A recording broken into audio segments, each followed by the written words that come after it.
দাজ্জালের নামও মাসিহ, ঈসা আলাইহিস সালাতু ওয়াস সালামের নামও মাসিহ। মাসিহ শব্দের অর্থ বিপদ থেকে উদ্ধারকারী। দুইজনই মাসিহ, একজন সত্য মাসিহ, একজন মিথ্যা মাসিহ। একজন ধোকাওয়ালা মাসিহ আর একজন সত্যিকারের অর্থে মাসিহ। তাহলে দাজ্জাল বিপদ থেকে উদ্ধার করবে কাদেরকে? ও তো মাসিহ, ওকে তো কাউকে না কাউকে বিপদ থেকে উদ্ধার করতে হবে। তো বিপদে না পড়লে উদ্ধার করবে কিভাবে? তথা যত বাতিল শক্তি আছে সকল বাতিল শক্তি বিপদে পড়ে গেছে। ওই যে মুসলমানরা সারা পৃথিবী বিজয় করে নিচ্ছে। এখন দাজ্জালকে নিজেকেই বের হতে হবে বিপদ থেকে বাঁচানোর জন্য, ইহুদি এবং খ্রিস্টানদের। এই জন্য সে মাসিহ। আর সত্যিকার অর্থেই দাজ্জাল যখন বের হবে তখন সে ইহুদিদের মাসিহ হিসেবে বের হবে। এবং আজকের মুসলমানেরা যারা এই মালহামা বিজয় করলো, যারা কনস্টান্টিনোপল বিজয় করলো, যারা ইতালি বিজয় করলো, মসজিদে আকসা, ভারত ইত্যাদি সব বিজয় করলো, সারা পৃথিবী তাদের কন্ট্রোলে, তারা একদিনে, এক সেকেন্ডে দাজ্জালের আবির্ভাবের মাধ্যমে সকল ক্ষমতা হারিয়ে ফেলবে। একদিনে, এক সেকেন্ডে সকল ক্ষমতার কেন্দ্রবিন্দু চলে যাবে দাজ্জালের হাতে। কেন? সে অতি অলৌকিক, অতি এক্সট্রা অর্ডিনারি পাওয়ার দিয়ে আল্লাহ সুবহানাহু ওয়া তাআলা তাকে। দাজ্জালের এই বিশ্বাসকে বাইবেলের প্রফেসিতে বলা হয়েছে অ্যান্টিক্রাইস্ট। তিনটা ধর্মই, ইহুদি, খ্রিস্টান এবং মুসলমান, তিনটা ধর্মই বিশ্বাস করে কিয়ামতের পূর্ব মুহূর্তে একজন মাসিহ উদ্ধারকারী আসবে। খ্রিস্টানরা তো এ পর্যন্ত বিশ্বাস করে যে ঈসা আলাইহিস সালাম আসবে, কিন্তু খ্রিস্টানদের ঈসা আলাইহিস সালাম আসা আর আমাদের ঈসা আলাইহিস সালাম আসার মধ্যে পার্থক্য কি? খ্রিস্টানরা বিশ্বাস করে ঈসা আলাইহিস সালাম মারা গেছেন, পুনরুজ্জীবিত হয়ে আসবে। আর আমাদের বিশ্বাস যে ঈসা আলাইহিস সালাম মারা যাননি, আল্লাহ আকাশে উঠিয়ে নিয়েছেন, আবার পাঠাবেন। কিন্তু খ্রিস্টানরাও জানে যে ঈসা আলাইহিস সালাম আসবে। এবং আজকের খ্রিস্টানদের সাথে ইহুদিদের যে ঐক্য, এই ঐক্যের পিছনের লজিকটা কি জানেন? যেখানে ইহুদিরা বিশ্বাস করে মারিয়াম আলাইহিস সালাতু ওয়াস সালাম হচ্ছেন নাউজুবিল্লাহ ব্যভিচারিণী এবং ঈসা আলাইহিস সালাতু ওয়াস সালাম হচ্ছেন অবৈধ সন্তান, নাউজুবিল্লাহ। সেখানে তো খ্রিস্টানদের সাথে ইহুদিদের মার কাট সম্পর্ক হবে। তা না হয় ওরা আজকে জোট হয়ে গেল, আজীবন এদের মধ্যে মার কাট সম্পর্ক ছিল। তো এটার ব্যাখ্যায় অনেকেই লিখেছেন যে খ্রিস্টানরা বিশ্বাস করে যতদিন আমরা ইহুদিদেরকে জেরুজালেমে প্রতিষ্ঠিত না করতে পারবো ততদিন অ্যান্টিক্রাইস্ট আসবে না, আর যতদিন অ্যান্টিক্রাইস্ট আসবে না ততদিন ঈসা আলাইহিস সালাম আসবে। ফলত ইহুদিদেরকে হেল্প করে এদেরকে জেরুজালেমে একত্রিত করো, তাহলে অ্যান্টিক্রাইস্ট আসবে, অ্যান্টিক্রাইস্ট আসলে ঈসা আলাইহিস সালাম আসবে। ওই যে মালহামা সংঘটিত হলো, ওই মালহামার পরে মুসলমানেরা যেমন কনস্টান্টিনোপল বিজয় করবে, বিজয়ের পর এই বিজয়ের ধারা চলতেই থাকবে। চলতে চলতে ইতালির রাজধানী রোম পর্যন্ত এই বিজয় পৌঁছে যাবে। আর এই বর্ণনা লজিক্যাল। কি জন্য লজিক্যাল? যদিও ওই হাদিসটা জয়ীফ, কিন্তু কনটেক্সট বলছে এটা সম্ভব। কেন সম্ভব? খ্রিস্টানেরা তাদের সর্বোচ্চ শক্তির বহিঃপ্রকাশ ঘটিয়ে ফেলেছে 10 লক্ষ সেনাবাহিনী উপস্থিত করে। তাহলে এই যুদ্ধে যখন তাদের পরাজয় হয়ে গেছে, তাদের তার কোনো শক্তি নেই, তারা তার কোনো বাধাই দাঁড় করাতে পারবে না। কেননা সর্বোচ্চ শক্তির বহিঃপ্রকাশ ঘটিয়েছে 10 লক্ষ সেনাবাহিনী সন্নিবেশিত করে। তাহলে এখন আর সারা বিশ্বে মুসলমানদের বাধা প্রদানকারী আর কোনো শক্তি বাকি নেই। ফলত মুসলমানরা শুধু কনস্টান্টিনোপল বিজয় করবে না, পুরো ইউরোপ বিজয় করবে, মসজিদে আকসা বিজয় করবে, পুরো ভারত বিজয় করবে। এগুলো সব দাজ্জাল আসার পূর্বেই হয়। এই জন্য কেউ কেউ মনে করে যে দাজ্জাল পৃথিবীতে আসার আগে পুরো পৃথিবীর কন্ট্রোল নাকি দাজ্জাল নিজের হাতে নেবে। আমি এই চিন্তা চেতনায় বিশ্বাস করি। হাদিসের কনটেক্সট বলতেছে দাজ্জাল বের হওয়ার আগেই, ঈসা আলাইহিস সালাতু ওয়াস সালাম আসার আগেই সারা পৃথিবী মুসলমানরা বিজয় করে নিচ্ছে। এখনও তো দাজ্জাল আসেনি। 10 লক্ষ সেনাবাহিনী পরাজিত হয়ে গেছে, কনস্টান্টিনোপল বিজয় হচ্ছে, ইতালির রাজধানী রোম বিজয় হচ্ছে। কোনো নবী নাই, নতুন কোনো নবী নাই, নতুন কোনো কোরআন নাই, নতুন কোনো হাদিস নাই, আমার আপনার মতো মুসলমানেরা বিজয় করতেছে। আল্লাহু আকবার। এই যে এই বিজয় নতুন কোনো নবী আছে, নতুন কোনো কোরআন আছে, নতুন কোনো হাদিস আছে? এই কোরআন পড়ে আর এই হাদিস পড়ে আমার এবং আপনার মতো মুসলমানেরা বিজয় করতেছে। তখনও দাজ্জালও আসেনি, ঈসা আলাইহিস সালামও আসেনি।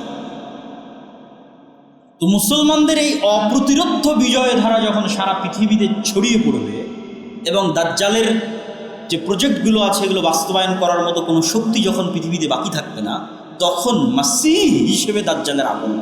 তো আমরা চলে আসলাম দাজ্জালের পয়েন্টে। মুসলমানদের এই যে ধারাবাহিক বিজয়, এই বিজয়ের পরিপ্রেক্ষিতে এবার দাজ্জাল বের। দাজ্জাল সম্পর্কে রাসূলুল্লাহ সাল্লাল্লাহু আলাইহি ওয়াসাল্লামের দুইটা হাদিস না বললেই না। একটা হাদিস হচ্ছে তামিম আদ-দারির হাদিস, যে একদিন আল্লাহর নবী মসজিদে নববীতে সব মানুষকে সালাতের বলে যে বসো। আজকে আমি তোমাদেরকে নিজে থেকে কোনো হাদিস শোনাতে আসিনি, আজকে আমি এমন এক হাদিস শোনাবো যে হাদিস তামিম আদ-দারি আমাকে শুনিয়েছে। যে হাদিসের কথা আমি তোমাদের বলতাম, আমি তোমাদের দাজ্জালের গল্প শোনাতাম, আজ তামিম আদ-দারির মুখে তোমরা শোনো দাজ্জালের গল্প। তামিম আদ-দারি আমাকে শোনাচ্ছে। সে তামিম আদ-দারি এসে রজুলান নাসরানিয়ান বায়া ওয়া আসলামা, সে তামিম আদ-দারি এসে আগে আমার হাতে হাত রেখে ইসলাম গ্রহণ করেছে, বায়াত করেছে, তারপরে ঘটনা শুনিয়েছে। এখন সেই ঘটনা আমি তোমাদের শোনাচ্ছি যে তামিম আদ-দারি লাখম এবং জুজাম এই দুইটা গোত্রকে নিয়ে নৌকাতে করে, জাহাজে করে, পানি জাহাজে করে আরোহণ করেছিল 1 মাস। লাইবা বিহিমুল মাউজ, সমুদ্রের ঝড় বৃষ্টি বাতাসে কোন দিকে জাহাজ যাচ্ছে বুঝতে পারে না। 1 মাস পর যখন জাহাজ থেমেছে তখন একটা দ্বীপে গিয়ে ভিড়েছে। সেই দ্বীপে যখন তারা নামে তখন দেখে দাব্বাতুন, একটা প্রাণী, যেই প্রাণী এত বেশি লোমে ঢাকা যে লা ইউদরা লা ইউরাফু কুবুলুহু মা কুবুলুহু মিন দুবুরিহি লিকাসরাতি শারি, অতিরিক্ত চুল দিয়ে ঢাকা থাকার কারণে মুখ কোন দিকে আর পিছন কোন দিকে তা বোঝা যাচ্ছে। তখন আমরা বললাম ওয়াইলাক, তোমার ধ্বংস হোক, মা আনছি, কে তুমি? বলে ও উত্তরে বলে আনাল জাসসাস, আমি হচ্ছে গোয়েন্দা। তো প্রাণী কথা বলতেছে, পশু প্রাণী কথা বলতেছে, এইটাতে আশ্চর্য হয় তারা মনে করছে তো জিন। আমরা তো কোনোদিন কোনো গরু ছাগলকে কথা বলতে দেখি, বাঘ মহিষ ভেড়াকে কথা বলতে দেখি, এতে একটা প্রাণীর মতো আকৃতি, এ কথা বলে কিভাবে? তো কিয়ামতের পূর্ব মুহূর্তে আর একটা আলামত আছে দাব্বাতুল আরজ বের হওয়ার, যে প্রাণী কথা বলে, এবং এটা অসম্ভব কঠিন কিছু না। মানুষের তৈরি এআই, আর্টিফিশিয়াল ইন্টেলিজেন্স কথা বলতেছে সবসময় আপনার সাথে, চ্যাটজিপিটি, জেমিনি।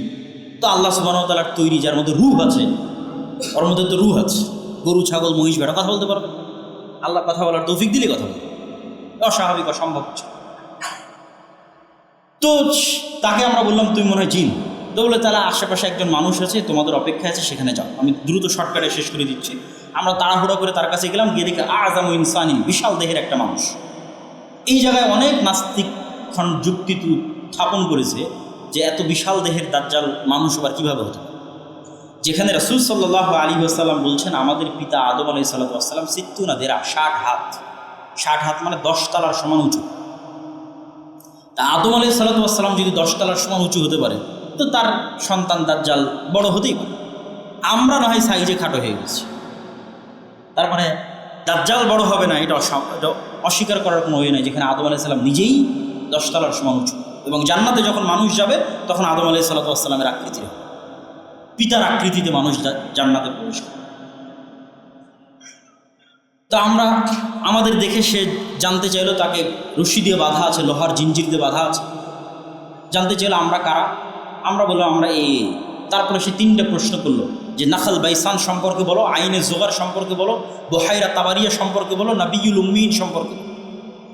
বুহাইরা তাবারিয়াকে ইংরেজিতে বলা হয় লেক অফ টাইবেরিয়া অথবা সি অফ গ্যালিলি, এটা ইসরায়েলের সীমানার অন্তর্ভুক্ত এখন।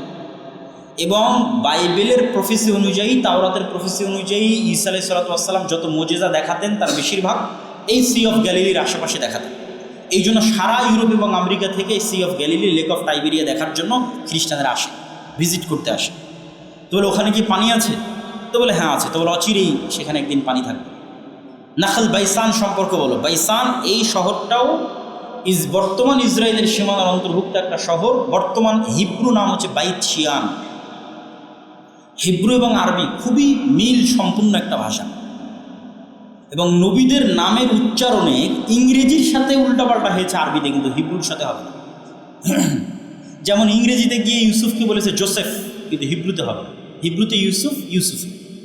হিব্রু এবং আরবি খুবই নিকটস্থ এবং মিলওয়ালা ভাষা। ইহুদিদের মূল তাওরাত হিব্রুতে। তো হিব্রু ভাষা অনুযায়ী বাইত শিয়ান, আরবিতে বাইসান।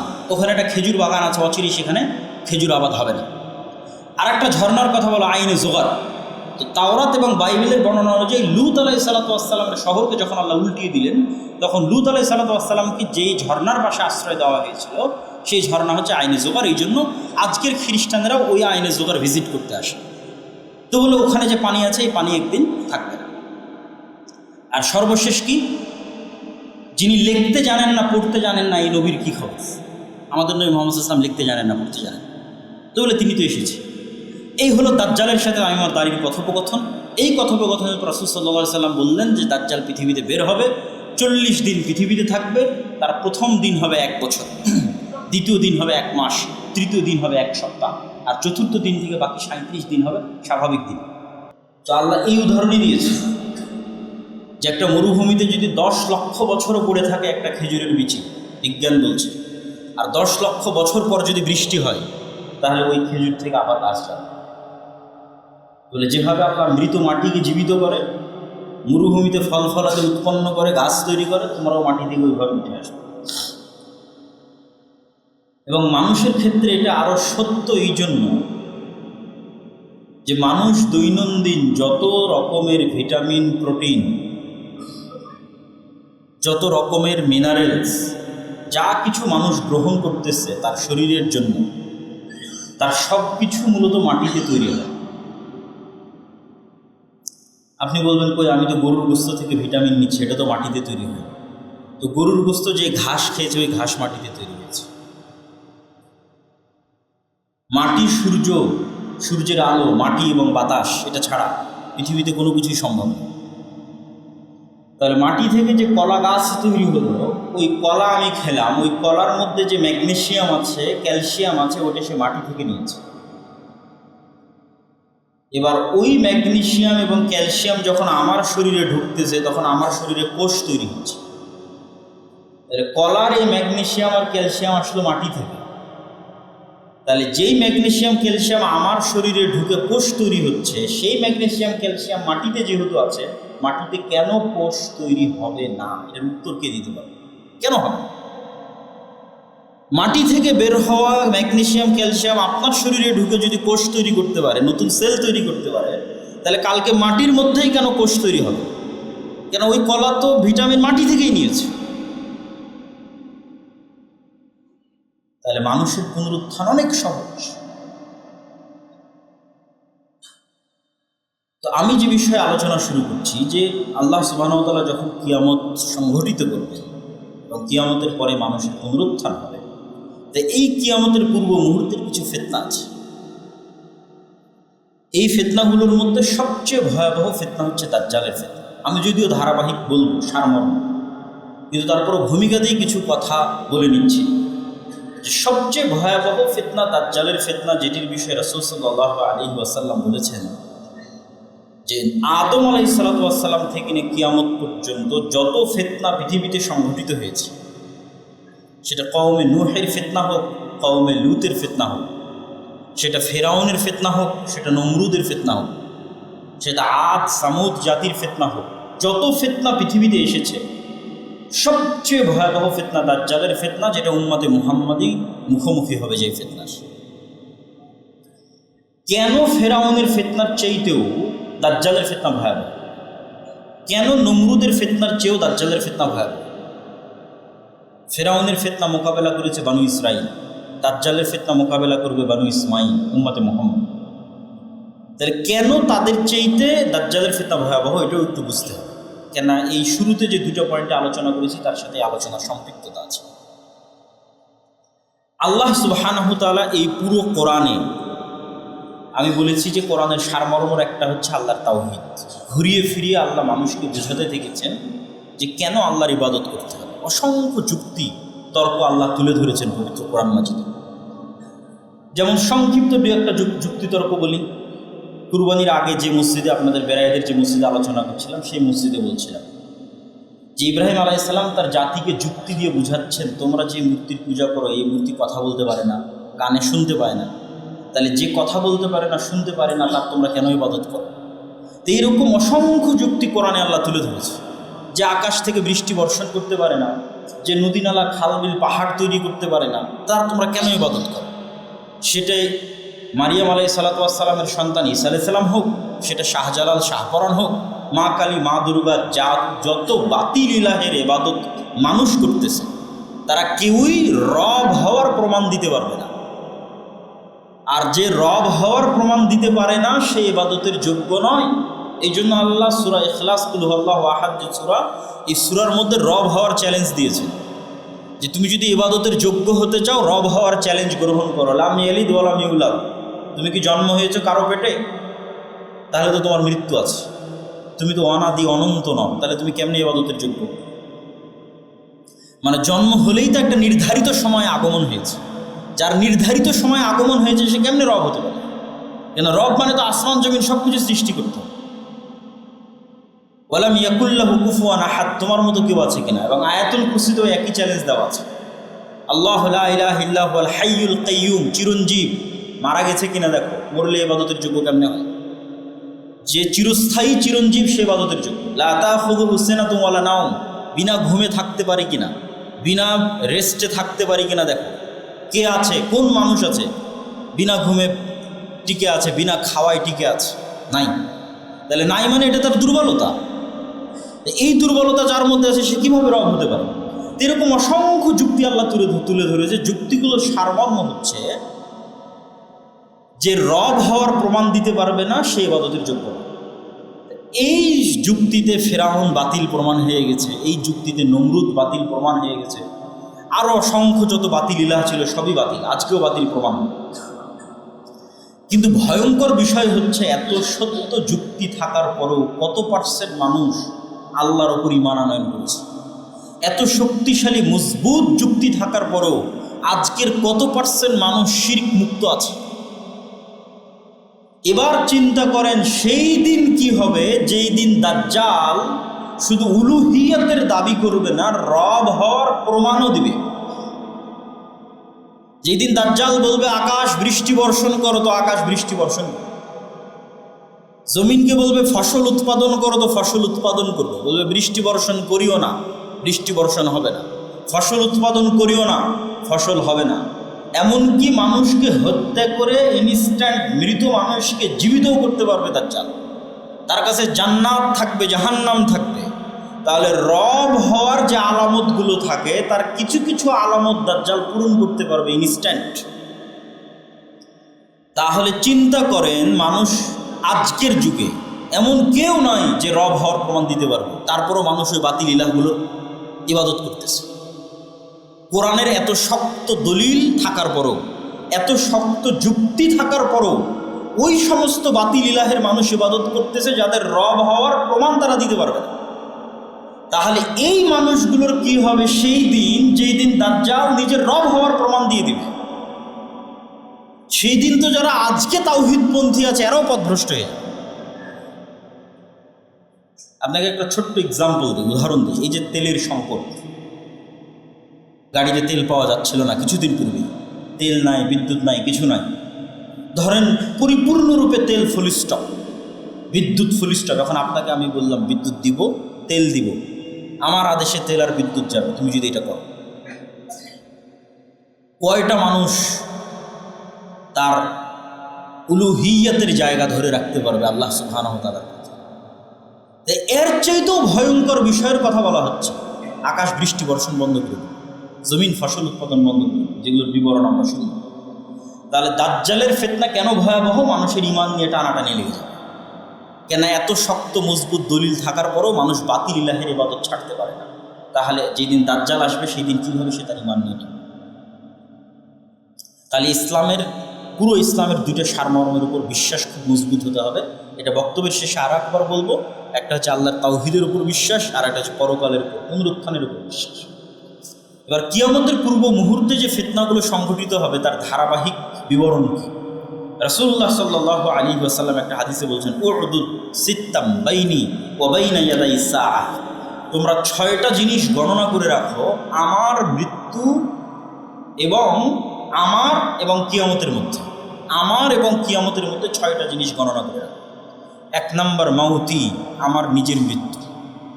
রাসূল সাল্লাল্লাহু আলাইহি ওয়াসাল্লামের আগমন এবং তার মৃত্যু কিয়ামতের সবচেয়ে বড় আলামত। কেন? আগে যত নবী এসেছে প্রত্যেক নবীর পরে মানুষ তার পরবর্তী নবীর অপেক্ষা করছে। মানুষের কাজ কি ছিল? একজন নবী চলে গেল, পরের নবীর অপেক্ষা করে, এটা মানুষের দায়িত্ব ছিল। এরপরে কে নবী আসতেছে দেখ। কিন্তু মুহাম্মদ সাল্লাল্লাহু আলাইহি ওয়াসাল্লাম আসার মাধ্যমে এবং তার মৃত্যুর মাধ্যমে পরবর্তী কোনো নবীর অপেক্ষা নয়, মানে বাক্যটা এরকম। ঈসা আলাইহিস সালাতু ওয়াস সালামের পরে কে? মুহাম্মদ সাল্লাল্লাহু আলাইহি ওয়াসাল্লাম। দাউদ আলাইহিস সালাতু ওয়াস সালামের পরে কে? সুলাইমান। তাহলে মুহাম্মদ সাল্লাল্লাহু আলাইহি ওয়াসাল্লামের পরে কে? শূন্য স্থান পূরণ হচ্ছে কিয়ামত। এটাই বাক্য। মুহাম্মদ সাল্লাল্লাহু আলাইহি ওয়াসাল্লামের পরেই কিয়ামত, আর কোনো নবী নাই তো। তাহলে মুহাম্মদ সাল্লাল্লাহু আলাইহি ওয়াসাল্লামের আগমন কিয়ামতের সবচেয়ে বড় আলামত, এবং তার মৃত্যু কিয়ামতের সবচেয়ে বড় আলামত। 2 নম্বর তিনি বললেন মসজিদে আকসার বিজয়, তথা মসজিদে আকসা মুসলমানরা বিজয় করবে, যেটা ওমর রাদিয়াল্লাহু তাআলা আনহুর যুগে বিজয় হয়েছে একবার, সুলতান সালাহউদ্দিন আইয়ুবীর যুগে বিজয় হয়েছে একবার, সামনে হয়তো আরও হতে পারে। তারপর রাসূল সাল্লাল্লাহু আলাইহি ওয়াসাল্লাম বললেন ভয়াবহ মহামারী, ছাগল বা মুরগি এদেরকে যখন মহামারী মড়ক লাগে, এরা যেমন সব মরে সাফ হয়ে যায়, মানুষ এরকম মরে সাফ হয়ে যায়। তো যখনই কোনো ভয়াবহ মহামারী আসে, তখনই সাহাবীদের যুগে সিরিয়াতে একটা ভয়াবহ মহামারী হয়েছিল, তারা মনে করতেন এটাই সেই মহামারী। তো এটা নির্ধারিত করা সম্ভব নয়, কিন্তু পৃথিবীতে ভয়াবহ মহামারী দেখা যায়।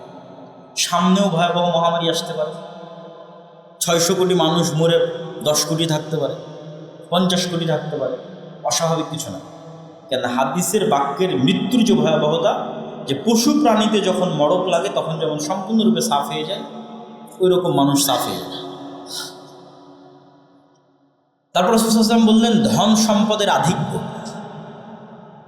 যে মানুষকে 100 টাকা দিলে সে এটাকে কম মনে করবে, 100 দিনার দিলে সে এটাকে কম মনে করবে। তো আগের যুগের আলেম ওলামা বহু যুগকে নির্ধারণ করেছেন যে এই যুগ সেই যুগ। যেমন ওমর ইবনে আব্দুল আজিজের যুগে এত বেশি পরিমাণে আল্লাহ বরকত এবং রহমত দিয়েছিলেন, ধন সম্পদের এত আধিক্য তৈরি হয়েছিল যে জাকাত নেওয়ার মতো মানুষ খুঁজে পাওয়া যেত। এরকম অসংখ্য যুগকে তারা বলেছেন এই যুগ সেই যুগ। আল্লাহ সুবহানাহু ওয়া তাআলা ভালো জানেন কোন যুগ সেই যুগ। সুম্মা ফিতনাতুন লা ইয়াবকা বাইতুম মিনাল আরাব ইল্লা দাখালাতহু, তারপরে এমন এক ফিতনার আবির্ভাব হবে যেই ফিতনা আরবের প্রত্যেক ঘরে প্রবেশ করবে, আরবের প্রত্যেক ঘরে, পৃথিবীর প্রত্যেক ঘরে না। কেউ ব্যাখ্যা করেছেন এই ফিতনা হচ্ছে আধুনিক যুগের মোবাইল, স্যাটেলাইট, টিভি ইত্যাদি। কিন্তু আমার মনে হয় কোরআন এবং হাদিসে যত জায়গায় ফিতনা শব্দ ব্যবহার হয়েছে, সব জায়গায় মারামারি, গণ্ডগোল, হত্যা, বিগ্রহ ইত্যাদি বিষয় ব্যবহৃত হয়েছে। ফলত ফিতনা অর্থ যেহেতু সারা পৃথিবীর সব ঘর বলা হয়নি, আরবের প্রত্যেক ঘর, যেহেতু ফিতনা অর্থ গণ্ডগোল, গৃহযুদ্ধ, মারামারি। এখন যেমন আরব বিশ্ব উত্তপ্ত, এর চাইতে আরও 1000 গুণ, লক্ষ কোটি গুণ উত্তপ্ত হয়ে যাবে, যে প্রত্যেকটা ঘর যুদ্ধে অংশগ্রহণ করবে, যুদ্ধে জড়িয়ে পড়বে। এবং আর এক হাদিস থেকে রাসূল সাল্লাল্লাহু আলাইহি ওয়াসাল্লামের এই আমি যে ব্যাখ্যা করছি এর সত্যতা পাওয়া যায়। রাসূল সাল্লাল্লাহু আলাইহি ওয়াসাল্লাম বললেন অচিরেই ফরাত নদীর তলদেশ থেকে স্বর্ণের পাহাড় বের হবে, এবং এই স্বর্ণের পাহাড় নিয়ে সারা আরব বিশ্ব যুদ্ধে জড়িয়ে পড়বে, মানে আরবের প্রত্যেকটা ঘর জেনে যুদ্ধে জড়িয়ে পড়বে। তো এই স্বর্ণের ব্যাখ্যায় অনেকেই করেছেন যে বাস্তবে সত্যিকার অর্থে স্বর্ণ বের হবে। তো অনেকের কাছে আশ্চর্য মনে হতে পারে কেমনে বাস্তবে সত্যিকার অর্থে একটা নদীর নিচ থেকে স্বর্ণ বের হতে পারে।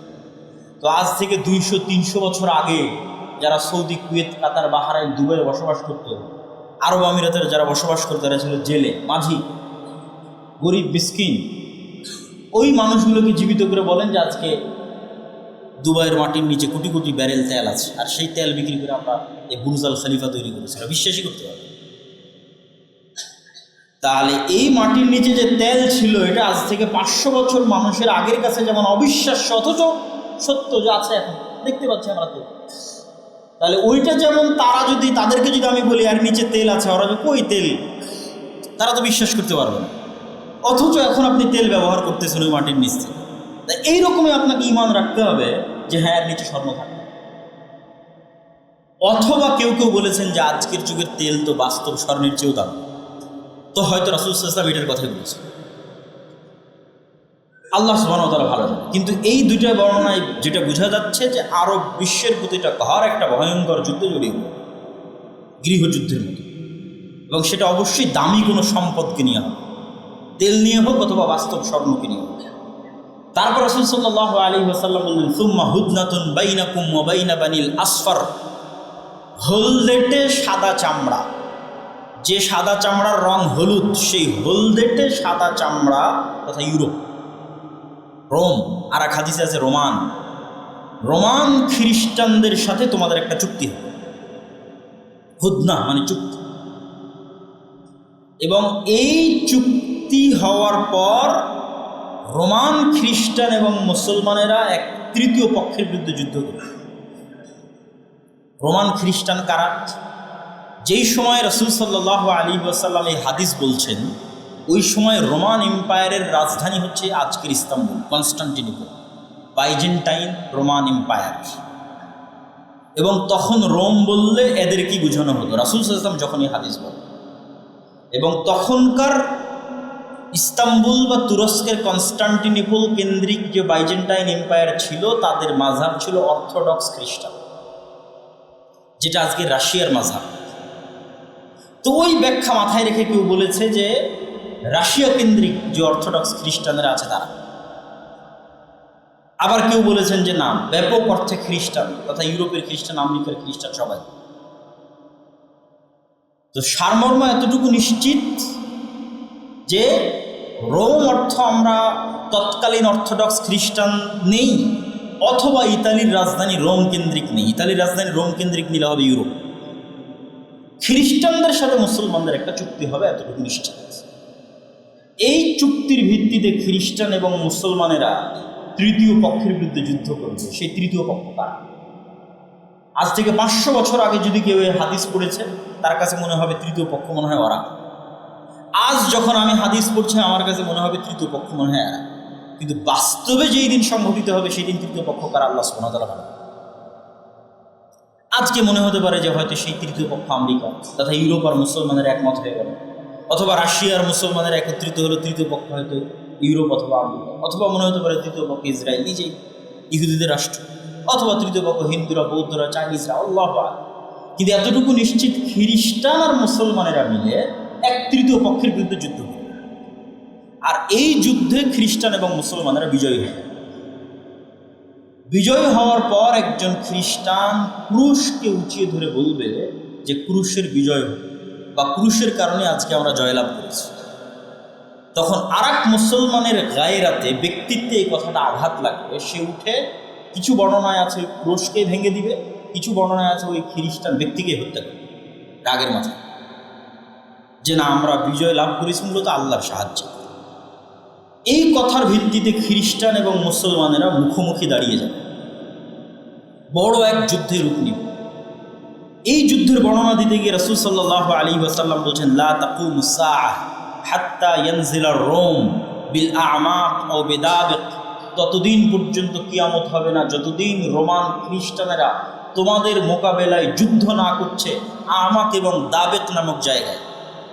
আজকের যারা ভূগোল নিয়ে অ্যানালাইসিস করেন, তারা অ্যানালাইসিস করে দেখেছেন যে এই জায়গাটি হচ্ছে তুরস্ক এবং সিরিয়ার সীমান্তবর্তী অঞ্চল।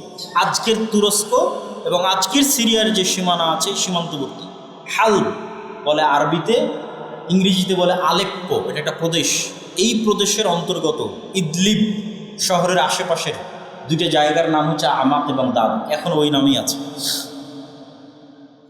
এখানে যতদিন তোমরা মুখোমুখি না হচ্ছ খ্রিস্টানদের, ততদিন পর্যন্ত কিয়ামত হবে না। ওই যুদ্ধের বর্ণনা দিতে গিয়ে রাসূল সাল্লাল্লাহু আলাইহি ওয়াসাল্লাম বলছেন যে সেই দিন রোমান খ্রিস্টানরা 80টি পতাকার অধীনে একত্রিত হবে, এবং তাহতা কুল্লি রায়াতিন, প্রত্যেক পতাকার অধীনে ইসনা আশারা, 12,000 করে সেনাবাহিনী থাকবে, পদাতিক ইনফেন্ট্রি থাকবে, সশস্ত্র যোদ্ধা থাকবে। তো এই 80 পতাকা দ্বারা 80টা দেশ উদ্দেশ্য হতে পারে, 80টা জাতি উদ্দেশ্য হতে পারে, অথবা এমনি পতাকা 80টা উদ্দেশ্য হতে পারে, আল্লাহু আকবার। আর 80 দিয়ে 12,000কে গুণ দিলে প্রায় 9.5 লক্ষ থেকে 10 লক্ষ, তথা প্রায় 10 লক্ষের বিশাল সেনাবাহিনী তোমাদের বিরুদ্ধে উপস্থিত, 10 লক্ষ। আর এই যুদ্ধটাকেই বলা হয়েছে মালহামা। আর এই যুদ্ধকেই বাইবেল এবং তাওরার প্রফেসি অনুযায়ী আরমাগেড্ডন, কিয়ামতের পূর্ব মুহূর্তে সংঘটিত হওয়া ভয়াবহ যুদ্ধ বলা হয়েছে। এবং এই ভয়াবহ যুদ্ধের বিবরণ দিতে গিয়ে রাসূল সাল্লাল্লাহু আলাইহি ওয়াসাল্লাম বলেন, হাদিসের কিছু বর্ণনা অনুযায়ী যুদ্ধ চলবে 4 দিন, কিছু বর্ণনা অনুযায়ী 6 দিন। আর এই যুদ্ধে এত মানুষ মারা যাবে যে রাসূলুল্লাহ সাল্লাল্লাহু আলাইহি ওয়াসাল্লাম বলছেন, কোনো এক বংশে যদি 100 জন মানুষ থাকে 99 জন মারা যাবে। এই জন্য যে একজন বেঁচে থাকবে ওই একজন খুশি হবে না, কেননা উত্তরাধিকার নাই, উত্তরসূরি নাই। কিসের খুশি হবে? সম্পদে আনন্দ পাবে না, গনিমতের মাল বন্টনে আনন্দিত হবে না। আর এক বর্ণনায় রাসূল সাল্লাল্লাহু আলাইহি ওয়াসাল্লাম বলছেন, একটা পাখি যদি আকাশে 1 মাস উঠতে থাকে তাহলে লাশের সারি শেষ করতে পারবে না, এবং লাশের দুর্গন্ধে বসার মতো কোনো খালি জায়গা না পেয়ে পড়ে গিয়ে মারা যাবে, একটানা যদি 1 মাস উঠতে থাকে।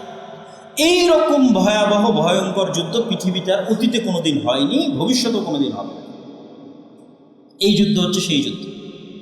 এই যুদ্ধে মুসলমানদের অবস্থা কি হবে? রাসূল সাল্লাল্লাহু আলাইহি ওয়াসাল্লাম বলছেন, ইয়াখরুজু মিনাল মাদিনা খিয়ারু আহলিল আরজ।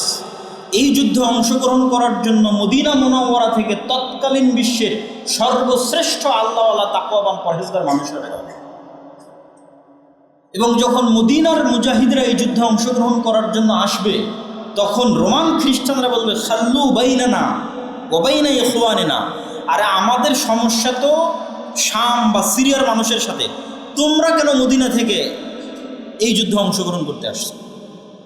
তখন মদিনার মানুষেরা বলবে, আমরা আমাদের ভাইদেরকে একা ছেড়ে দিতে পারি না। রাসূলুল্লাহ সাল্লাল্লাহু আলাইহি ওয়াসাল্লাম বলেন, সেই দিন মুসলমানেরা 3 ভাগে বিভক্ত হবে। সুলুসুন ইয়ানহাজিম, 3 ভাগের 1 ভাগ যুদ্ধের মাঠ থেকে পালিয়ে যাবে। লা ইয়াতুবুল্লাহু আলাইহিম আবাদা, আল্লাহ কিয়ামত পর্যন্ত এদের তওবা কবুল করবেন না। ইসলামে কবিরা গুনাহের যত লিস্ট আছে, ধরেন 1 নম্বরে শিরক, পিতামাতার অবাধ্যতা, সুদ খাওয়া, অন্যায়ভাবে মানুষকে হত্যা করা, জেনা করা, এই যে বড় গুনাহের যে তালিকা, তার 10টার মধ্যে সর্বশীর্ষ বড় গুনাহের 10টার একটা যুদ্ধের মাঠ থেকে পালিয়ে যাবে। কিন্তু সকল কবিরা গুনাহ তওবা করলে মাফ হয়, কিন্তু ওই দিন যুদ্ধের মাঠ থেকে যারা পালিয়ে যাবে তাদের ক্ষেত্রে রাসূল সাল্লাল্লাহু আলাইহি ওয়াসাল্লাম বলছেন এদের তওবা কবুল হবে। তাহলে 3 ভাগের 1 ভাগ মুসলমান পালিয়ে যাবে, 3 ভাগের 1 ভাগ মুসলমান শহীদ হয়ে যাবে। রাসূল সাল্লাল্লাহু আলাইহি ওয়াসাল্লাম বলেন, হুম আফজালুশ শুহাদা ইনদাল্লাহ, আসমানের নিচে জমিনের উপরে ওই 3 ভাগের 1 ভাগ মানুষ যারা শহীদ হবে তারা আল্লাহর নিকটে সবচেয়ে প্রিয় শহীদ পৃথিবীর ইতিহাসে। আর সুলুসুন, 3 ভাগের 1 ভাগকে আল্লাহ সুবহানাহু ওয়া তাআলা বিজয় দান করেন। হুম লা ইফতানুনা আবাদা, এই যে 3 ভাগের 1 ভাগ মানুষ বিজয় হলো, এরা মৃত্যু পর্যন্ত আর কোনোদিন ফিতনায় পতিত হবে না। মানে এই 3 ভাগের 1 ভাগ মানুষ দাজ্জালের ফিতনা থেকেও মুক্ত থাকবে, এই 3 ভাগের 1 ভাগ মানুষ ইয়াজুজ মাজুজের ফিতনা থেকেও মুক্ত থাকবে। সামনে আর যে ফিতনায় আসুক না কেন, ওই ফিতনায় তারা তাদের ঈমান হারা হবে, তাদের ঈমান মাহফুজ হয়ে গেছে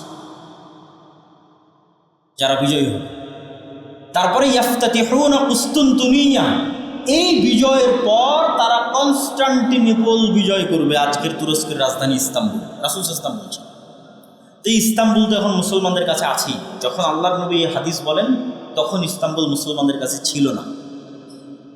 শুধু তাই নয়, ইসলামের পুরো ইতিহাসের একটা আশ্চর্যজনক পয়েন্ট আপনাদেরকে, মুসলমানেরা যখন ক্রুসেডের যুদ্ধে, যখন ভয়ঙ্কর 200 বছর যাবৎ ক্রুসেডের যুদ্ধে মুসলমানেরা আছে, মসজিদ আকসা হারিয়ে ফেলেছে, তখনও কিন্তু ইস্তাম্বুল, কনস্টান্টিনোপল মুসলমানদের হাতে নেই। যখন মুসলমানেরা মঙ্গোলীয়দের বিরুদ্ধে বাগদাদে আব্বাসীয় খেলাফতের পতন হয়ে যাচ্ছে, তখনও কিন্তু কনস্টান্টিনোপল, কুস্তুনতুনিয়া মুসলমানদের হাতে নেই। এগুলোর পরে মুসলমানেরা উসমানী সালতানাতের সময় মোহাম্মদ আল ফাতেহ কনস্টান্টিনোপল বা কুস্তুনতুনিয়া বিজয় করেছে, অনেক পরে। তো আল্লাহর নবী কিয়ামতের পূর্ব মুহূর্তে কুস্তুনতুনিয়া বিজয়ের ভবিষ্যৎবাণী করছেন। তার অর্থ হচ্ছে হয়তো এই কনস্টান্টিনোপল, এই ইস্তাম্বুল, এই তুরস্ক একদিন মুসলমানদের হাত থেকে বেরিয়ে যাবে। তাহলে না মুসলমানেরা বিজয় করবে। আর এক হাদিসে রাসূলুল্লাহ সাল্লাল্লাহু আলাইহি ওয়াসাল্লাম বলছেন, হে আমার সাহাবীরা, তোমরা এমন এক শহরের কথা শুনেছো, সামি'তুম বিমাদিনাতিন জানিবুম মিনহাল বার ওয়া জানিবুম মিনহাল বাহর, এমন এক নগরীর কথা শুনেছো যার এক পাশে সমতল আর এক পাশে সমুদ্র। তোমরা চিনো এই নগরী, এই শহর? বলে হ্যাঁ চিনি। এইটা কোন নগরী? কিছু আলেম ওলামা বলেছে এটাই কনস্টান্টিনোপল, ইস্তাম্বুল। কেউ বলেছেন এটা ইতালির রাজধানী রোম। লা ইয়ারমুনা সাহমান ওয়ালা ইয়ালকুনা সিলাহান, তারা কোনো তরবারিও ব্যবহার করবে না, কোনো তীরও চালাবে না, কোনো গুলিও চালাবে না, কোনো অস্ত্র ব্যবহার করবে না, শুধু মুখ দিয়ে উচ্চারণ করবে লা ইলাহা ইল্লাল্লাহু আল্লাহু আকবার। শুধু এই আওয়াজে শহর বিজয় হয়ে যাবে, শহরের দেওয়াল পড়ে যাবে। পৃথিবীর সবচেয়ে পাওয়ারফুল শক্তি হচ্ছে আওয়াজ। এই হাদিস বলে আমি আমার জিকিরের আলোচনায় বলেছি, এই হাদিস বলে যে পৃথিবীর সবচেয়ে পাওয়ারফুল এনার্জি, পাওয়ারফুল জিনিস হচ্ছে আওয়াজ। আওয়াজ আল্লাহ সুবহানাহু ওয়া তাআলা ব্যবহার করে। কুন ফায়াকুন, হও হয়ে যাও। আল্লাহ সুবহানাহু ওয়া তাআলা আওয়াজ কুন ফায়াকুন, হও হয়ে যাও আদেশের মাধ্যমে সকল কিছু কমপ্লিট করে দেন, সম্পূর্ণ করে দেন। জাদু টোনা থেকে বলেন, মন্ত্র থেকে বলেন, বদনজর থেকে বলেন, সব কিছু আওয়াজের ভিত্তিতে। আবার ওইটা থেকে বাঁচার যে স্ট্র্যাটেজি, সেটাও আওয়াজ। আওয়াজ যেহেতু সবচেয়ে পাওয়ারফুল, এই জন্য উম্মতে মুহাম্মাদীকে আল্লাহ সুবহানাহু ওয়া তাআলার পক্ষ থেকে এমন মুজিজা দেওয়া হয়েছে, পার্মানেন্ট মুজিজা, যেটা মূলত আওয়াজ, সেটা হচ্ছে কোরআন। কেন? কোরআন কার আওয়াজ? আল্লাহ সুবহানাহু ওয়া তাআলার। এই জন্য এটা উম্মতে মুহাম্মাদীর পার্মানেন্ট মুজিজা, সবচেয়ে পাওয়ারফুল। তো ওইটা নিয়ে আরও জিকিরের কোনো একদিন আলোচনা করলে সেদিন বিস্তারিত আলোচনা করব। তাহলে কোনো অস্ত্র ছাড়া, কোনো কিছু ব্যবহার করা ছাড়া শুধু আওয়াজ উচ্চারণ করে শহর বিজয় হয়ে যাচ্ছে। আর কেউ বলেছেন এই শহর হচ্ছে ইতালির রাজধানী রোম, তথা ওই যে মালহামা সংঘটিত হলো, ওই মালহামার পরে মুসলমানেরা যেমন কনস্টান্টিনোপল বিজয় করবে, বিজয়ের পর এই বিজয়ের ধারা চলতেই থাকবে, চলতে চলতে ইতালির রাজধানী রোম পর্যন্ত এই বিজয় পৌঁছে যাবে। আর এই বর্ণনা লজিক্যাল। কি জন্য লজিক্যাল? যদিও ওই হাদিসটা জয়ীফ, কিন্তু কনটেক্সট বলছে এটা সম্ভব। কেন সম্ভব? খ্রিস্টানেরা তাদের সর্বোচ্চ শক্তির বহিঃপ্রকাশ ঘটিয়ে ফেলেছে 10 লক্ষ সেনাবাহিনী উপস্থিত করে। তাহলে এই যুদ্ধে যখন তাদের পরাজয় হয়ে গেছে, তাদের তার কোনো শক্তি নেই, তারা তার কোনো বাধাই দাঁড় করাতে পারবে না। কেননা সর্বোচ্চ শক্তির বহিঃপ্রকাশ ঘটিয়েছে 10 লক্ষ সেনাবাহিনী সন্নিবেশিত করে। তাহলে এখন আর সারা বিশ্বে মুসলমানদের বাধা প্রদানকারী আর কোনো শক্তি বাকি নেই। ফলত মুসলমানরা শুধু কনস্টান্টিনোপল বিজয় করবে না, পুরো ইউরোপ বিজয় করবে, মসজিদে আকসা বিজয় করবে, পুরো ভারত বিজয় করবে। এগুলো সব দাজ্জাল আসার পূর্বেই হয়। এই জন্য কেউ কেউ মনে করে যে দাজ্জাল পৃথিবীতে আসার আগে পুরো পৃথিবীর কন্ট্রোল নাকি দাজ্জাল নিজের হাতে নেবে। আমি এই চিন্তা চেতনায় বিশ্বাস করি। হাদিসের কনটেক্সট বলতেছে দাজ্জাল বের হওয়ার আগেই, ঈসা আলাইহিস সালাতু ওয়াস সালাম আসার আগেই সারা পৃথিবী মুসলমানরা বিজয় করে নিচ্ছে। এখনও তো দাজ্জাল আসেনি। 10 লক্ষ সেনাবাহিনী পরাজিত হয়ে গেছে, কনস্টান্টিনোপল বিজয় হচ্ছে, ইতালির রাজধানী রোম বিজয় হচ্ছে। কোনো নবী নাই, নতুন কোনো নবী নাই, নতুন কোনো কোরআন নাই, নতুন কোনো হাদিস নাই, আমার আপনার মতো মুসলমানেরা বিজয় করতেছে। আল্লাহু আকবার। এই যে এই বিজয়, নতুন কোনো নবী আছে, নতুন কোনো কোরআন আছে, নতুন কোনো হাদিস আছে? এই কোরআন পড়ে আর এই হাদিস পড়ে আমার এবং আপনার মতো মুসলমানেরা বিজয় করতেছে। তখনও দাজ্জালও আসেনি, ঈসা আলাইহিস সালামও আসেনি। তো মুসলমানদের এই অপ্রতিরোধ্য বিজয় ধারা যখন সারা পৃথিবীতে ছড়িয়ে পড়বে এবং দাজ্জালের যে প্রজেক্টগুলো আছে এগুলো বাস্তবায়ন করার মতো কোনো শক্তি যখন পৃথিবীতে বাকি থাকবে না, তখন মাসীহ হিসেবে দাজ্জালের আগমন। দাজ্জালের নামও মাসীহ, ঈসা আলাইহিস সালাতু ওয়াস সালামের নামও মাসীহ। মাসীহ শব্দের অর্থ বিপদ থেকে উদ্ধারকারী। দুইজনই মাসীহ, একজন সত্য মাসীহ, একজন মিথ্যা মাসীহ, একজন ধোকাওয়ালা মাসীহ আর একজন সত্যিকারের অর্থে মাসীহ। তাহলে দাজ্জাল বিপদ থেকে উদ্ধার করবে কাদেরকে? ও তো মাসীহ, ওকে তো কাউকে না কাউকে বিপদ থেকে উদ্ধার করতে হবে। তো বিপদে না পড়লে উদ্ধার করবে কীভাবে? তথা যত বাতিল শক্তি আছে সকল বাতিল শক্তি বিপদে পড়ে গেছে। ওই যে মুসলমানরা সারা পৃথিবী বিজয় করে নিচ্ছে। এখন দাজ্জালকে নিজেকেই বের হতে হবে বিপদ থেকে বাঁচানোর জন্য, ইহুদি এবং খ্রিস্টানদের। এই জন্য সে মাসীহ। আর সত্যিকার অর্থেই দাজ্জাল যখন বের হবে তখন সে ইহুদিদের মাসীহ হিসেবে বের হবে। এবং আজকের মুসলমানেরা যারা এই মালহামা বিজয় করলো, যারা কনস্টান্টিনোপল বিজয় করলো, যারা ইতালি বিজয় করলো, মসজিদে আকসা, ভারত ইত্যাদি সব বিজয় করলো, সারা পৃথিবী তাদের কন্ট্রোলে, তারা একদিনে 1 সেকেন্ডে দাজ্জালের আবির্ভাবের মাধ্যমে সকল ক্ষমতা হারিয়ে ফেলবে। একদিনে 1 সেকেন্ডে সকল ক্ষমতার কেন্দ্রবিন্দু চলে যাবে দাজ্জালের হাতে। কেন সে অতি অলৌকিক, অতি এক্সট্রা অর্ডিনারি পাওয়ার দিয়ে আল্লাহ সুবহানাহু ওয়া তাআলা তাকে। দাজ্জালের এই বিশ্বাসকে বাইবেলের প্রফেসিতে বলা হয়েছে অ্যান্টিক্রাইস্ট। 3টা ধর্মই, ইহুদি, খ্রিস্টান এবং মুসলমান, 3টা ধর্মই বিশ্বাস করে কিয়ামতের পূর্ব মুহূর্তে একজন মাসিহ উদ্ধারকারী আসবে।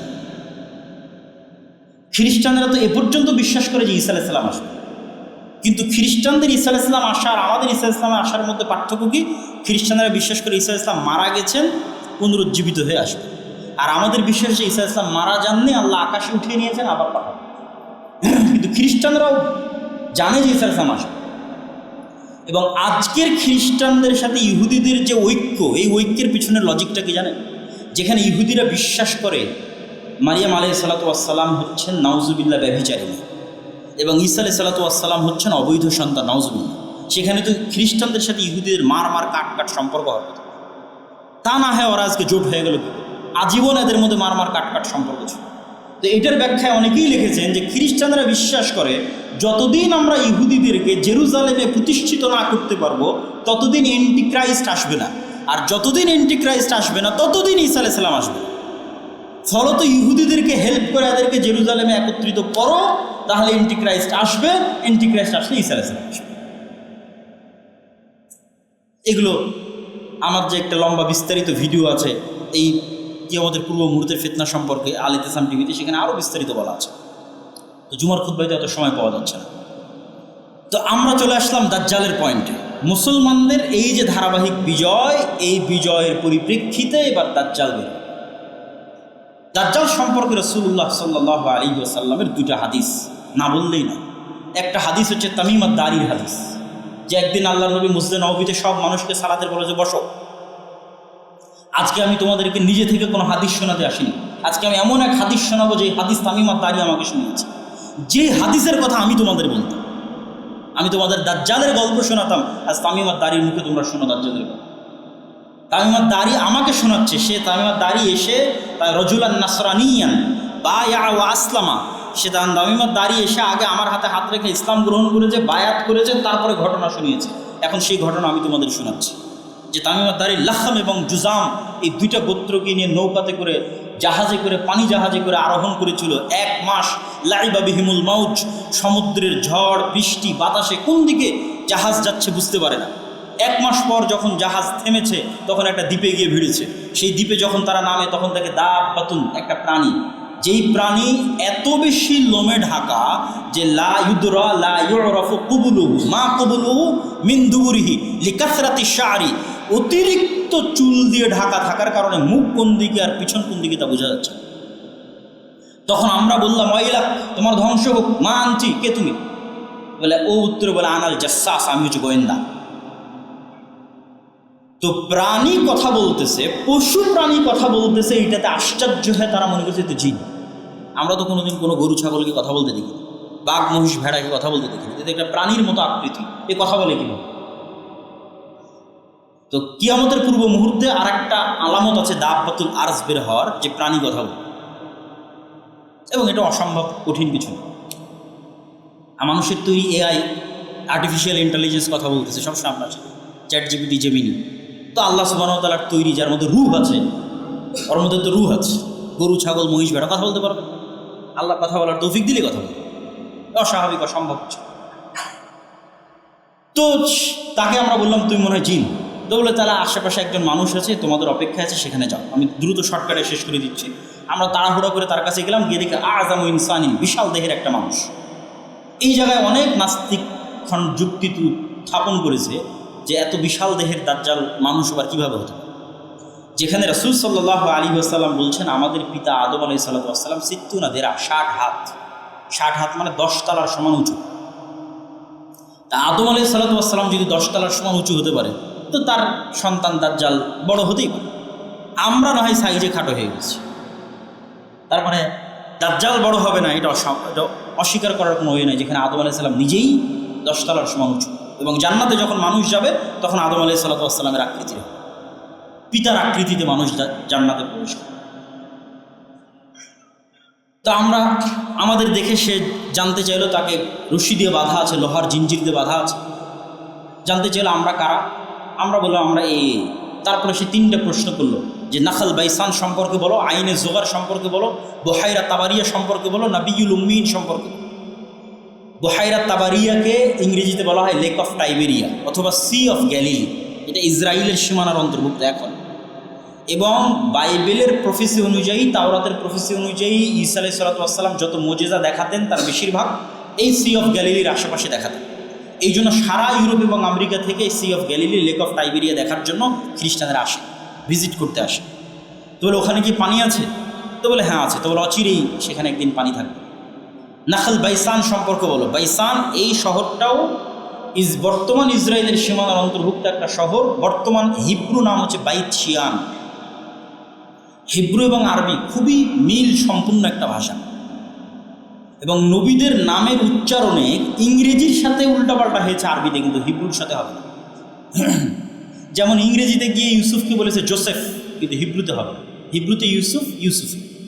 হিব্রু এবং আরবি খুবই নিকটস্থ এবং মিলওয়ালা ভাষা। ইহুদিদের মূল তাওরাত হিব্রুতে। তো হিব্রু ভাষা অনুযায়ী বাইত শিয়ান, আরবিতে বাইসান। ওখানে একটা খেজুর বাগান আছে, অচিরেই সেখানে খেজুর আবাদ হবে না। আর একটা ঝর্ণার কথা বলো আইনে জোগার। তো তাওরাত এবং বাইবেলের বর্ণনা অনুযায়ী লূত আলাইহিস সালামের শহরকে যখন আল্লাহ উল্টিয়ে দিলেন, তখন লূত আলাইহিস সালামকে যেই ঝর্ণার পাশে আশ্রয় দেওয়া হয়েছিল সেই ঝর্ণা হচ্ছে আইনে জোগার। এই জন্য আজকের খ্রিস্টানরাও ওই আইনে জোগার ভিজিট করতে আসে। তো বলে ওখানে যে পানি আছে, এই পানি একদিন থাকবে না। আর সর্বশেষ কি, যিনি লিখতে জানেন না, পড়তে জানেন না, এই নবীর কী খবর? আমাদের নবী মুহাম্মদ সাল্লাল্লাহু আলাইহি ওয়াসাল্লাম লিখতে জানেন না, পড়তে জানেন। তো বলে তিনি তো এসেছে। এই হলো দাজ্জালের সাথে আইমার দাঁড়ির কথোপকথন। এই কথোপকথনে রাসূল সাল্লাল্লাহু আলাইহি ওয়াসাল্লাম বললেন যে দাজ্জাল পৃথিবীতে বের হবে, 40 দিন পৃথিবীতে থাকবে। তার প্রথম দিন হবে 1 বছর, দ্বিতীয় দিন হবে 1 মাস, তৃতীয় দিন হবে 1 সপ্তাহ, আর চতুর্থ দিন থেকে বাকি 37 দিন হবে স্বাভাবিক দিন। তথা ইন টোটাল 1 বছর 2 মাস 14 দিন পৃথিবীতে অবস্থান করবে দাজ্জাল। কিভাবে দাজ্জালের আসার পর একদিন 1 বছরের সমান হবে আল্লাহ সুবহানাহু ওয়া তাআলা ভাবেন। কিন্তু আল্লাহ সুবহানাহু ওয়া তাআলার মূলনীতি অনুযায়ী পৃথিবী পরিচালনায় আল্লাহর সুন্নাত যদি মানুষ অ্যানালাইসিস করে, তাহলে দেখবে যে আল্লাহ সুবহানাহু ওয়া তাআলা সাধারণত হুট করে কিছু করেন না, ঘটনার পরিপ্রেক্ষিতেই ঘটনা ঘটতে থাকে। এটাই নিয়ম। তথা ইউসুফ আলাইহিস সালাম কুয়ায় পড়ে গেছে, তো আল্লাহ জিবরাইলকে পাঠাবেন যে যাওয়াকে কুয়া থেকে বাঁচাও। সাধারণত আল্লাহ এরকম করেন না। ওইটা একটা ঘটনার প্রেক্ষিতে আল্লাহ ইউসুফকে বাঁচাবে। একদল ব্যবসায়ী ওদিক দিয়ে যাচ্ছে, ওদের পানির দরকার হচ্ছে, পানি উঠানোর জন্য কুয়াতে বালতি ফেলতেছে, সেই বালতির সাথে ইউসুফ আলাইহিস সালাম উঠে আসতেছে। ঘটনার মাধ্যমে আল্লাহ তাকে বাঁচাচ্ছে। যখন মানুষ ইউসুফ আলাইহিস সালামকে জেলে দিয়ে দিল, তো জেলের দরজা ভেঙে, জেলের গেট ভেঙে ফেরেশতা পাঠিয়ে ইউসুফকে বের করা, এটা আল্লাহর জন্য তো কিছুই না। কিন্তু ইউসুফ আলাইহিস সালামকে জেল থেকে বের করা হবে অত্যন্ত ধারাবাহিক একটা ঘটনা পরিক্রমা। বাদশা স্বপ্নে দেখবে, সেই স্বপ্নের ব্যাখ্যা কেউ জানে না, কে জানে? ইউসুফ জানে। ইউসুফকে ডাকো, স্বপ্নের ব্যাখ্যা করতে গিয়ে তাকে মুক্তি দিয়ে দিচ্ছে। সাধারণত আল্লাহ সুবহানাহু ওয়া তাআলা লাতিফ, তিনি যা কিছু করেন সূক্ষ্মভাবে করেন, হুট করে হুমজিকেল আল্লাহ সুবহানাহু ওয়া তাআলা করেন না। আল্লাহ চাইলে করতে পারেন, যে এখনও আল্লাহ সুবহানাহু ওয়া তাআলা চাইলে করতে পারেন যে সূর্যকে থামিয়ে দিলেন, একদিন 1 বছরের সমান হয়ে যায়।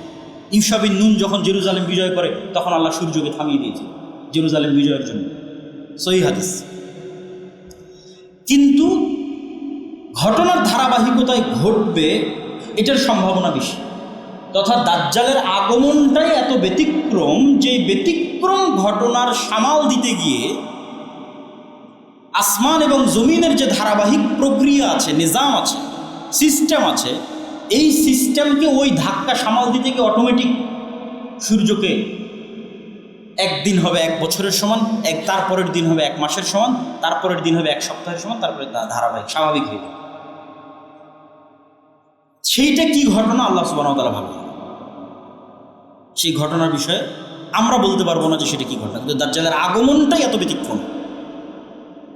রাসূল সাল্লাল্লাহু আলাইহি সাল্লাম তার দ্রুততার সম্পর্কে বলছেন, গাইসিন ইস্তাদবারাতুর রিহ, আকাশে ঝড়ের সময় মেঘমালা যত দ্রুত চলে, দাজ্জাল অত দ্রুত চলে। আল্লাহ নবী কেনই বা মেঘের উদাহরণ দিলেন, আর কেনই বা ঝড়ের উদাহরণ দিলেন? রাসূল সাল্লাল্লাহু আলাইহি সাল্লাম তো আর জানতেন না যে আকাশে বিমান উড়ে, আকাশে রকেট উড়ে, তাও জানতেন না। কিন্তু উদাহরণ দিচ্ছেন কি, মেঘমালা ঝড়ের সময় যত দ্রুত চলে, দাজ্জাল সেইভাবে চলে। তো দাজ্জালের মেঘমালা চলা বেশি আশ্চর্যের না সুলাইমান আলাইহিস সালাতু ওয়াস সালামের সিংহাসন বাতাসের আদেশে তার আদেশে বাতাস অধীনস্থ থাকতো আর আকাশে উঠতো, ওইটা বেশি আশ্চর্য। যেগুলো আগে ঘটে গেছে এগুলো বেশি আশ্চর্য, আর যেগুলো পরে ঘটবে বলা হচ্ছে এগুলো অত আশ্চর্য। অর্থাৎ দাজ্জাল আকাশে উড়বে অথবা আকাশে তার ওরকম কোনো যন্ত্র থাকবে, আল্লাহ আলম, আল্লাহ ভালো জানে কি হবে, কিন্তু তার গতির কথা বলা হচ্ছে, ওইটা বেশি আশ্চর্যের না সুলাইমান আলাইহিস সালাতু ওয়াস সালাম যেটা ঘটিয়েছিল ওইটা বেশি। সুলাইমান আলাইহিস সালাম তো বেশি আশ্চর্য, ওটা তো অতীতে ঘটেই গেছে। তো দাজ্জাল রাসূল সাল্লাল্লাহু আলাইহি ওয়াসাল্লাম বলছেন ইরাক এবং শামের নগরীর মধ্যে দিয়ে হাঁটবে, কোনো অঞ্চলে গিয়ে বলবে এই তোমরা আমার প্রতি ঈমান আনো, বলে ঈমান আনবে, সারা পৃথিবীর সব ধন সম্পদ ওদের পিছনে ছুটবে। কোনো এক শহরে গিয়ে বলবে ঈমান আনো, আনবে না, আসমান জমিন সব বৃষ্টি বর্ষণ বন্ধ করে দিবে, পৃথিবী ঘাস পাতা উৎপন্ন করবে না, খাবে কি আগে থেকে যে ফার্নিচার আছে কাঠের এগুলো চাবিয়ে চাবিয়ে খাবে, জ্বালিয়ে জ্বালিয়ে খাবে। রাসূল সাল্লাল্লাহু আলাইহি ওয়াসাল্লাম হাদিসে বলছেন ধনুক তীর সেগুলো থেকে মানুষ খাবার অন্বেষণ করবে ঈমান বাঁচাতে। ভয়ঙ্কর ভয়াবহ অবস্থা। এবার এই ভয়ঙ্কর ভয়াবহ অবস্থা থেকে বাঁচাতে ঈসা আলাইহিস সালাতু ওয়াস সালাম আসবে। তাহলে ঈসা আলাইহিস সালামও মাসিহ, বিপদ থেকে উদ্ধারকারী। কাদেরকে বিপদ থেকে উদ্ধার করতেছেন? বিপদগ্রস্ত মুসলমানদেরকে বিপদ থেকে। দাজ্জালও মাসিহ, কাদেরকে বিপদ থেকে উদ্ধার করছে? ইহুদি খ্রিস্টান। এবার ঈসা আলাইহিস সালাতু ওয়াস সালামও ওই এক্সট্রা অর্ডিনারি অতি অলৌকিক ক্ষমতা নিয়ে আসবেন। স্বাভাবিক মানুষের পক্ষে দাজ্জালের মোকাবেলা করা সম্ভব না। আল্লাহ ঈসা আলাইহিস সালাতু ওয়াস সালামকে সে অলৌকিক ক্ষমতা দিয়ে পাঠাবেন যেটা তিনি দাজ্জালকে মোকাবেলা করতে পারবেন। সেটা কেমন পাওয়ারফুল? রাসূল সাল্লাল্লাহু আলাইহি ওয়াসাল্লাম বলছেন ঈসা আলাইহিস সালামের নিঃশ্বাস যতদূর যাবে কোনো কাফের যদি থাকে নিঃশ্বাসে মারা যাবে। আল্লাহ, কি অলৌকিক ক্ষমতা নিয়ে তিনি আসবেন। দাজ্জালকে তাকে হত্যা করতে হবে না যদি শুধু দেখে ইয়াজুবু কামা ইয়াজুবুল মা, লবণ পানিতে দিলে যেভাবে গলে যায় দাজ্জাল সেভাবে গলে, কিন্তু তারপরও ঈসা আলাইহিস সালাম তাকে হত্যা করবেন এবং রক্ত মানুষকে দেখাবেন সেটা হত্যা করেছে। এবার ঈসা আলাইহিস সালাম আসলেন দামেস্কে। ঈসা আলাইহিস সালাম দাজ্জালকে হত্যা করলেন, মুসলমানদেরকে মুক্তি দিলেন। এবার যেই ঈসা আলাইহিস সালাম পৃথিবীর সবচেয়ে ভয়াবহ ফিতনা মোকাবেলা করলেন, যেই ফিতনা ওই মুজাহিদরা মোকাবেলা করতে পারছিল না যারা সারা পৃথিবী বিজয় করে নিয়েছে। মালহামাতে বিজয় হয়েছে 10 লক্ষ সেনাবাহিনীর বিরুদ্ধে, কনস্টান্টিনোপল বিজয় করেছে, ইতালি বিজয় করে, ওরা পারছিল না দাজ্জালের মোকাবেলা করতে। সেই দাজ্জালের মোকাবেলা করলেন ঈসা আলাইহিস সালাম। এবার এই ঈসা আলাইহিস সালামকে আল্লাহ বলবে ঈসা আমার এবার এমন কিছু বান্দা বের হবে যাদের সাথে তুমিও মোকাবেলা করতে পারবে। অতএব তুমি মুমিনদের নিয়ে তুর পাহাড়ে আশ্রয় নাও। এরা হচ্ছে ইয়াজুজ এবং মাজুজ। ইয়াজুজ এবং মাজুজের সংখ্যাধিক্য সম্পর্কে বলতে গিয়ে রাসূল সাল্লাল্লাহু আলাইহি ওয়াসাল্লামের একটা সহিহ হাদিস, রাসূল সাল্লাল্লাহু আলাইহি ওয়াসাল্লাম বলছেন আদম সন্তানের প্রত্যেক 1000-এ 999 জন জাহান্নামী। সাহাবীরা হতভম্ব যে 1000-এ 999 জাহান্নামে গেলে আমিও জাহান্নাম। 1000-এ 999 জন, তাহলে আমার তো আর চান্স নাই জান্নাতে যাওয়ার। রাসূল সাল্লাল্লাহু তাদেরকে আশ্বস্ত করলেন টেনশনের কিছু নাই, এই 999-এর বেশিরভাগই ইয়াজুজ মাজুজ। এখন বেশিরভাগ মানে কত পার্সেন্ট তা রাসূল সাল্লাল্লাহু আলাইহি ওয়াসাল্লাম বলেন। ধরলাম 900 জন, 999-এর 900 জন ইয়াজুজ মাজুজ, ধরলাম 999-এর 600 জন ইয়াজুজ মাজুজ। তাহলে 600 জন 900 জনও যদি ইয়াজুজ মাজুজ হয় তাহলে ইয়াজুজ মাজুজের সংখ্যা কত হতে হবে? আদম থেকে কিয়ামত পর্যন্ত যা মানুষ আসবে তার 900 গুণ। এখনকার 600 কোটির 900 গুণ না, এখন যে 600 কোটি বেঁচে আছে আর 900 গুণ না, আদম থেকে কিয়ামত পর্যন্ত যা মানুষ হবে তার 900 গুণ হতে হবে ইয়াজুজ মাজুজ। তবে এই হিসাব মিলবে যে 1000-এ 999 বেশিরভাগ জাহান্নামী ইয়াজুজ মাজুজ, নাহলে হিসাব মিলবে। তো ইয়াজুজ মাজুজ কোথায় আছে? এত বিশাল সংখ্যক ইয়াজুজ মাজুজ। দাজ্জাল কোথায় আছে? এটা নিয়ে কিন্তু অনেক প্রশ্ন মানুষের মনের মধ্যে তৈরি হয় এবং নাস্তিকরা কিন্তু তৈরি হয়। এটার 2-3টা উত্তর দিয়ে এবং দাজ্জালের ফিতনা থেকে কিভাবে বাঁচবো সেটা বলে বক্তব্য শেষ করে। ইয়াজুজ মাজুজ দাজ্জাল কোথায় আছে দেখেন, আমি আবারও বলছি, এখন যা ঘটনার কথা বলা হচ্ছে কিয়ামতের পূর্ব মুহূর্তে, তার চেয়ে ভয়াবহ ঘটনা আগে ঘটে গেছে। এই জন্য বলা হয়েছে দাজ্জালের ফিতনা থেকে বাঁচতে সূরা কাহাফ পড়ো, কেননা সূরা কাহাফে যেই ঘটনাগুলো আছে এই ঘটনা পৃথিবীর ইতিহাসে সবচেয়ে ব্যতিক্রম ঘটনা। সূরা কাহাফে আছে খিজির আলাইহিস সালামের ঘটনা, মুসা আর খিজির। সূরা কাহাফে আছে আসহাবে কাহাফের ঘটনা। সূরা কাহাফে আছে যুলকারনাইন আর ইয়াজুজ মাজুজের ঘটনা। সূরা কাহাফের মধ্যে আছে 2 ভাইয়ের ঘটনা যারা বাগান নিয়ে, মানে 2জনই মোটামুটি ধনী ছিল, একজন বেশি টাকা পয়সার কারণে খুব অহংকার করবে, তার এগুলো আবার কোনোদিন নষ্ট হয় নাকি, ধ্বংস হয় নাকি? কিয়ামতকে অস্বীকার করেছে, আল্লাহ সব রাতের মধ্যে ধ্বংস করে দিয়েছে। এই 4টে ঘটনা আছে সূরা কাহফের মধ্যে। এই সূরা কাহফের এই ঘটনাগুলো কিয়ামতের পুরো মুহূর্তে যা ঘটবে তার চেয়ে বেশি আশ্চর্য। যেমন আসহাবে কাহফের কথা বলা হচ্ছে যে তোমরা যদি ওদের দেখো তাহসাবুহুম আইকাযা, তোমরা মনে করবে এরা জেগে আছে, জাগ্রত মানুষ, অথচ ওরা ঘুমন্ত আছে। এমনভাবে আমি তাদের রেখেছি। 309 বছর তাদের উপর দিয়ে অতিক্রম হয়ে গেছে, তারা মনে করছে আমরা তো কিছুক্ষণ ঘুমিয়েছিলাম। সময়ের আপেক্ষিকতা বলেন অথবা যেটাই বলেন, অনেক রহস্যই আসহাবে কাহফের ঘটনার মধ্যে লুকিয়ে আছে। আবার মুসা এবং খিজির আলাইহিস সালাম সফর করছেন। মুসা ইসলাম বললেন আমি সবচেয়ে জ্ঞানী, আল্লাহ বললেন তোমার চেয়ে জ্ঞানী এক বান্দা আছে, সাক্ষাৎ করতে চাও? আল্লাহ বললেন না, অমুক শহর, অমুক নগরী, অমুক গ্রামে যাও। বললেন একটা মাছ ভেজে নাও, এই সমুদ্রের ধার দিয়ে চলতে থাকো, মাছ যেখানে জীবিত হয়ে যাবে সেখানে পাবে। তো মাছ এক জায়গায় জীবিত হয়ে সমুদ্রে চলে গেল। মুসা আলাইহিস সালাম বা তার সঙ্গী ইউশা বিন নুন বুঝতে পারে। পুনরায় যখন ফিরে আসছেন তখন খিজির আলাইহিস সালাম সালাম শুনে আসসালামু আলাইকুম শুনে আশ্চর্য জিজ্ঞেস করছেন এটা কার সালাম? দুনিয়াতে তো সালাম শুনিনি, জান্নাতের সালাম কীভাবে? তারপরে খিজির আলাইহিস সালাম যা যা ঘটাচ্ছেন একটাও ফিজিক্সের রুলস অনুযায়ী চলে না। যে ভবিষ্যতে যেই বাচ্চা তার পিতা মাতাকে কষ্ট দিবে সেই বাচ্চাকে খিজির আলাইহিস সালাম অতীতে হত্যা করতেছেন, তো টাইম ট্রাভেলের মতো। কিন্তু বাস্তবে টাইম ট্রাভেল কিনা তা জানি না, আল্লাহ সুবহানাহু ওয়া তাআলা ভালো জানেন। কিন্তু সায়েন্স ফিকশনে এগুলো টাইম ট্রাভেল।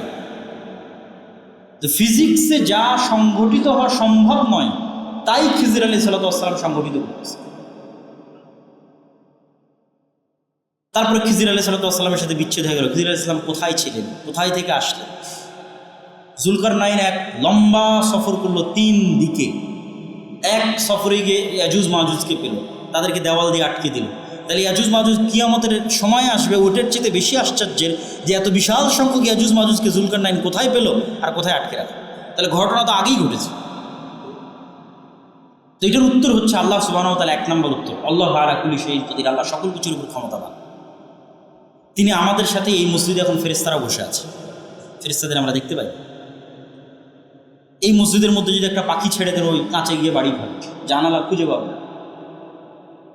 কুকুর আমাকে যেভাবে দেখে আপনি আমাকে সেভাবে দেখেন না, আপনি আমাকে যেভাবে দেখেন কুকুর সেভাবে দেখেন। সাপের দৃষ্টি আমাকে দেখার আরও ভিন্ন। প্রত্যেকটা প্রাণীর আর একটা প্রাণীকে দেখার জগৎ ভিন্ন। মাছ যেই জগতে বসবাস করে ওই জগতে আমরা বসবাস করতেই পারবো না। মাছ পানির জগতে বসবাস করে, সেই জগতে পৃথিবীর আর কোনো সৃষ্টি বসবাসই করতে পারবে না। তাহলে মাছের জগতের চিন্তা চেতনা এবং রুলস ভিন্ন। এই জন্য একই পৃথিবীতে বসবাস করার পর ডাইমেনশন আলাদা হলে পাশাপাশি থাকতে পারে। জিনেরা আছে, ফেরেশতারা আছে, আল্লাহ সুবহানাহু ওয়া তাআলা সেভাবেও রাখতে পারে। ওয়া হুয়া আলা কুল্লি শাইইন কাদির। অথবা এটাও হতে পারে আল্লাহ সুবহানাহু ওয়া তাআলা বলছেন আমি 7 আসমান 7 জমিন সৃষ্টি করেছি। 7 আসমান সৃষ্টিতে যা সময় লেগেছে 7 জমিন সৃষ্টিতে তাই সময় লেগেছে, এবং 7 জমিনও আমার আদেশ ওহী অবতীর্ণ। তো 7 জমিনের কোনো এক জমিনও থাকতে পারে, কিন্তু নিশ্চিত করে বলা সম্ভব নয়। কিন্তু আপনি কোনো যুক্তি দিয়ে এটাকে খণ্ডন করতে পারবেন না যে আমি দেখতে পাচ্ছি না, আমার ক্যামেরা আমার প্রযুক্তির লেন্সের মধ্যে আসতেছে না, ফলত দাজ্জাল এবং ইয়াজুজ মাজুজ নাই, ফলত দাজ্জাল আমেরিকা, ফলত দাজ্জাল ইয়াই, ফলত ইয়াজুজ মাজুজ মুখ না। আল্লাহ সুবহানাহু ওয়া তাআলা সর্বশক্তিমান। এরা আদমের সন্তান, দাজ্জালও আদমের সন্তান, ইয়াজুজ মাজুজও আদমের সন্তান। এটাই কোরআন এবং হাদিসের কথা। ফলত আদমের সন্তান হিসেবেই তাদের আবির্ভাব। আল্লাহ সুবহানাহু ওয়া তাআলা তাদেরকে যেভাবে তার পক্ষে সম্ভব সেভাবে আল্লাহ সুবহানাহু ওয়া তাআলা তাদেরকে মানুষের থেকে আড়ালে রেখেছেন, যেভাবে সম্ভব হবে সেভাবে তাদের আবির্ভাব হবে। ইয়াজুজ মাজুজের ফিতনার পরে ঈসা আলাইহিস সালাম তুর পাহাড়ে যখন কোনো খাবার নাই, ওই সেম কষ্ট যে কষ্টে দাজ্জালের সময় মুসলমানেরা পড়েছিল, ওই সেম কষ্টে এবার নবী সহ মুমিনেরা পড়ে আছে। এবার ফায়ারগাবু নবিয়ুল্লাহ ঈসা ইলাল্লাহ, যেই নবীর হাতে দাজ্জালের পতন হলো ওই নবী এবার আল্লাহর কাছে কাঁদতেছে খাবারের জন্য। হাদিস সহিহ, খাবারের ব্যবস্থা করে দেন, বিপদ থেকে উদ্ধার করে। তাহলে বোঝা যাচ্ছে আল্লাহর সাহায্য ছাড়া কিছুই সম্ভব না। কে কত বড় ক্ষমতাশালী, কে কত বড় আল্লাহওয়ালা, কে কত বড় নবী, আল্লাহর সামনে অসহায়। ফাকির ইলা রাহমাতিল্লাহ, আল্লাহর দয়া করুণা এবং রহমতের মুখাপেক্ষী। এটাই আল্লাহ শিক্ষা দিচ্ছে। তোমার হাতে দাজ্জালকে হত্যা করালাম, এখন সেই ঈসা আল্লাহর কাছে কাঁদতেছে। ঈসা আলাইহিস সালাম